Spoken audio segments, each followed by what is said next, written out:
Good morning everyone. अभी हाल ही में बहुत सारे आर्टिकल पब्लिश हुए हैं जिसमें पाकिस्तान ने डिमांड की है रसिया से कि आप हमें 30 to 40% डिस्काउंट में जो क्रूड ऑयल आप हमें दीजिए। तो इसमें रसिया ने इस चीज़ को किस सिरे से खारिज कर दिया है कि जिस तरीके से क्या हुआ कि पाकिस्तान ने कहा है कि जिस तरीके से आप इंडिया और चाइना को काउंटेड रेट में आप क्रूड ऑयल देते हैं तो उस तरीके से हमें भी दीजिए। तो इस चीज़ के लिए रसिया ने मना कर दिया है। तो इसमें ये बोला गया है कि Russia refuse to provide Pakistan 30 to 40% discount on crude oil. तो जिस तरीके से रिपोर्ट आ रही हैं वो इस तरीके से दिखाई जा रही हैं कि इसमें जो रसिया ने सिरे से खारिज कर दिया है। इसमें हाल ही में ये हुआ था कि पाकिस्तान के पेट्रोलियम मंत्री थे वो रसिया में अभी एक मीटिंग के लिए गए थे जिसमें इनका पूरा डेलीगेशन भी गया था साथ में। तो इन्होंने ये बोला है कि हमारी रसिया के साथ में बात हुई है जिसमें उन्होंने ये बोला है कि डिस्काउंटेड रेट पर हमें जो कच्चा तेल होते हैं और जो रिफाइनरी प्रोडक्ट होते हैं, जैसे इसमें ये बोला जाता है कि जो पेट्रोलियम है, डीजल है, ये सारी हमें छूट में हमें दी जाएगी। और इन्होंने ये भी कहा है कि जो गैस की आपूर्ति के संबंध में भी इनकी जो सकारात्मक तौर पर इनकी बातचीत हुई है। उन्होंने ये भी कहा है कि इनके साथ में जो पूरा डेलीगेशन गया था उसमें ये बोला गया है कौन कौन गया था। तो इसमें ये बोला गया है कि जो पेट्रोलियम सेक्रेटरी मोहम्मद महमूद भी इसके साथ में गए थे और जो बहुत बड़े जो वहाँ के ऑफिसर थे वो भी इनके साथ में गए थे। तो जब इन्होंने ये बात सामने आई है तो रूस ने इसको साफ साफ मना कर दिया था। इन्होंने ये बोला है कि वो पाकिस्तान को क्रूड ऑयल, पेट्रोल, डीजल ये किसी भी ऐसे डिस्काउंट रेट पर नहीं देने वाले, क्योंकि पाकिस्तान की डिमांड ये थी कि जिस तरीके से इंडिया और चाइना को जिस तरीके से सस्ती दरों पर आप क्रूड ऑयल देते हो उस तरीके से हमें भी दीजिए।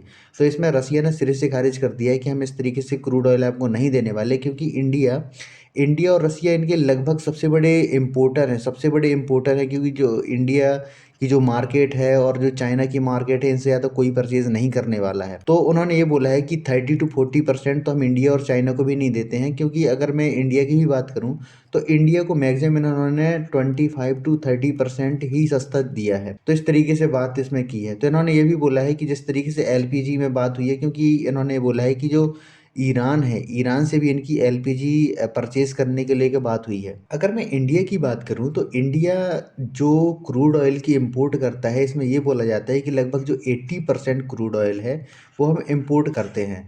और इसमें जो हम 20% है वो हमारे बहुत जो थोड़े से रिसोर्सेज हैं उससे हम लेते हैं और अपनी जो खपत होती है हमारी मार्केट में उसको किसी तरीके से हम मैनेज करते हैं। अभी हाल ही में हमने देखा था कि 2021 और 22 में जो हमारी हमने क्रूड ऑयल जो हमने परचेज़ किया था वो लगभग हमने 119 बिलियन डॉलर का हमने परचेज़ किया था। और इसमें ये भी बोला गया है कि जो हमारे जो 2022 और 23 में जो बजट आने वाला है उसमें ये बोला जाता है कि लगभग हमारा 180 टू 190 बिलियन डॉलर का हमारा जो क्रूड ऑयल होगा। तो इसमें ये बोला जाता है कि जिस तरीके से जो रसिया और यूक्रेन की वॉर हुई है और जिस तरीके से क्रूड ऑयल में लगातार जंप हुआ है जिसके इस प्राइस में, तो उससे क्या होता है कि जो विकासशील देश होते हैं या विकासशील देश हों या नीचे के देश हों, तो उनका जो बजट है हमेशा हिलता रहेगा। उससे ये होता है कि अभी हाल ही में हमने देखा है कि बहुत सारे अफ्रीकाई देश ऐसे हैं जिनमें खाने की भी कमी होने लगी है। तो अभी ये बात हुई है, अगर मैं दुनिया के सबसे ज़्यादा अगर मैं डेली उत्पाद करने वाले अगर मैं देशों की अगर मैं सूची देखूं तो दुनिया में जो सबसे ज़्यादा तेल का जो उत्पादन करता है वो अमेरिका पहले नंबर पे आता है। उसके बाद जो सऊदी अरेबिया आता है, उसके बाद रसिया आता है, उसके बाद कनाडा आता है, इसके बाद इराक आता है, इसके बाद चीन, यूएई, ईरान और ब्राज़ील और कुवैत। ये देश जो हैं दुनिया में सबसे ज़्यादा उत्पाद करने वाले, निकालने वाले, मतलब ज़मीन के क्या होता है कि समंदर के नीचे चट्टानों के अंदर जो क्रूड ऑयल होता है उनसे क्या होता है कि क्रूड ऑयल निकाला जाता है। अगर मैं दुनिया के सबसे ज़्यादा भंडारण करने वाले अगर देशों की सूची में देखूँ तो दुनिया के जो सबसे बड़े तेल के भंडार मिलने वाले हैं वो वेनेजुएला में मिलने वाले हैं। लेकिन जो सबसे बड़ा उत्पादन करता है वो करता है इस टाइम पे यूएसए। ये है। और मैं आपको एक चीज़ और इसमें फैक्ट बताने वाला हूँ कि जैसे अगर वेनेजुएला और सऊदी अरबिया इन सब की अगर मैं बात करूँ तो ये ओपेक कंट्री हैं। लेकिन अगर मैं रसिया की बात करूँ या फिर यूएसए की बात करूँ तो ये ओपेक में शामिल नहीं है, ओपेक्स में शामिल नहीं है। अगर मैं ओपेक की बात करूं तो ओपेक की जो स्थापना हुई थी 1966 में की गई थी। तो इस तरीके से है। तो अगर मैं इंडिया की बात करूं तो इंडिया में हाल ही में ये देखा गया है कि हम इस समय जो सबसे ज़्यादा इम्पोर्ट करने वाले, सबसे ज़्यादा हमारे यहाँ पे जो क्रूड ऑयल इस समय आता है, तो अभी हमने ये देखा है कि अक्टूबर मंथ में सबसे ज़्यादा हमने इम्पोर्ट जिस देश से क्रूड ऑयल किया है उसमें रसिया पहले नंबर पर आता है। तो सबसे ज़्यादा जो हमने क्रूड ऑयल हमने अक्टूबर में परचेज़ किया है वो रसिया है। अब मैं डेटा की अगर मैं बात करूँ तो अगर मैं मार्च 2022 की बात करूँ तो जो रसिया से हमारा टोटल क्रूड ऑयल इंपोर्ट होता था वो 0.2% था।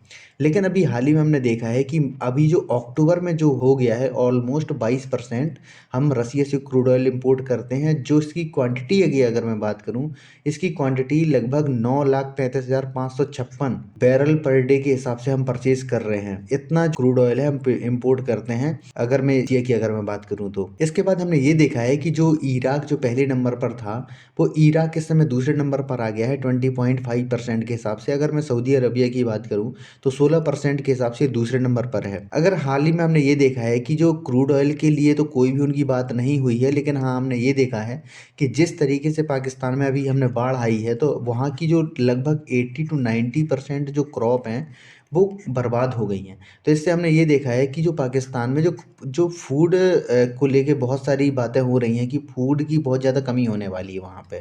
तो हमने ये देखा है कि जो रसिया और पाकिस्तान के बीच में ये डील हुई है कि लगभग जो रसिया है वहाँ पे 3 लाख टन जो है व्हीट मतलब जो गेहूं है उनको प्रोवाइड करेगा, जिस तरीके से वहाँ पे खाने को मैनेज किया जा सके। और कुछ अखबारों में ये भी बात आई है कि जिस तरीके से वहाँ पे बाढ़ आई है तो उसमें ये भी बताया गया है कि जो पाकिस्तान इंपोर्ट करने वाला है रसिया से खाने की अगर मैं बात करूँ तो उसमें 4,50,000 टन व्हीट इंपोर्ट करेगा। तो इसको लेके बात हुई है, लेकिन क्रूड ऑयल को लेके कोई बात नहीं हुई है। और वहाँ पे रसिया के जो डेलीगेट्स होते हैं उन्होंने इस रिपोर्ट को सिरे से खारिज कर दिया है कि हमने इस तरीके से हमने कोई भी चीज़ उनको नहीं देना चाह रहे हैं। तो आशा करता हूँ कि आपको वीडियो अच्छा लगा होगा। अगर आपको वीडियो अच्छा लगा हो तो प्लीज़ इसको लाइक कीजिए, सब्सक्राइब कीजिए एंड शेयर कीजिए। धन्यवाद।